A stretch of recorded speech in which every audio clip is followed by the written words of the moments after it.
নমস্কাৰ news Darpan YouTube চেনেলটোৰ সমূহ দৰ্শকসকলক আমাৰ অন্য এক নতুন ভিডিঅ'লৈ স্বাগতম জনাইছোঁ।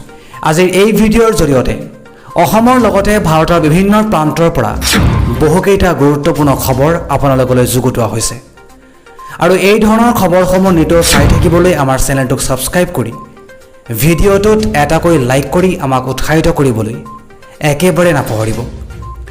গতিকে আহকচোন আজিৰ ভিডিঅ'টো আৰম্ভ কৰোঁ। আজি আমাৰ প্ৰথমটো খবৰ এটা জৰুৰী খবৰ, এটা গুৰুত্বপূৰ্ণ খবৰ। ৰাজ্যৰ আৰক্ষীৰ নিযুক্তি পৰীক্ষাত জমা দিয়া হৈছিল ভুৱা প্ৰমাণপত্ৰ আৰু সেই ভুৱা প্ৰমাণপত্ৰ জমা দি গ্ৰেপ্তাৰ হ'ব পাৰে 21জনকৈ পৰীক্ষাৰ্থী। আৰক্ষীৰ নিযুক্তি পৰীক্ষাত ভুৱা প্ৰমাণপত্ৰ জমা দি প্ৰাৰ্থী এতিয়া বিপদত পৰিছে, কিয়নো CIDয়ে অতি শীঘ্ৰেই গ্ৰেপ্তাৰ কৰিব পাৰে 21জনকৈ প্ৰাৰ্থীক। 414 জনৰ বিৰুদ্ধে আছে ভুৱা কম্পিউটাৰৰ নথিপত্ৰ জমা দিয়াৰ অভিযোগ। এই পৰ্যন্ত 100জনকৈ প্ৰাৰ্থীক তলব কৰিছে CIDয়ে।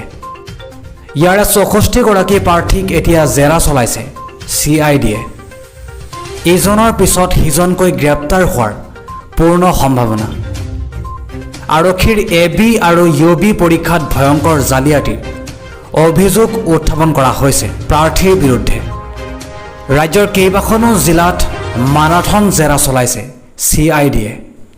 বৰপেটা, বঙাইগাঁও, নলবাৰী, নগাঁও, যোৰহাটত অভিযান চলাইছে CIDয়ে। ইয়াৰ সমান্তৰালকৈ শিৱসাগৰ, ধুবুৰীতো একে সময়তে চলিছে CIDৰ অভিযান। পুৱাৰে পৰা এজনকৈ প্ৰাৰ্থী উপস্থিত হৈছে CIDৰ কাৰ্যালয়ত। চাকৰি লাভ কৰি প্ৰশিক্ষণ লৈ থকাৰ সময়তে প্ৰাৰ্থীক CIDৰ তলব আৰু এই পৰ্যন্ত 21জনকৈ প্ৰাৰ্থী গ্ৰেপ্তাৰ হোৱাৰ সম্ভাৱনা আছে।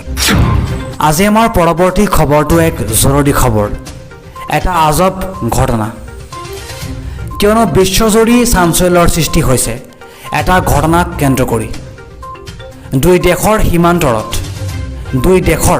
সীমান্তত 92জনকৈ উলংঘ লোকক উদ্ধাৰ কৰা হৈছে।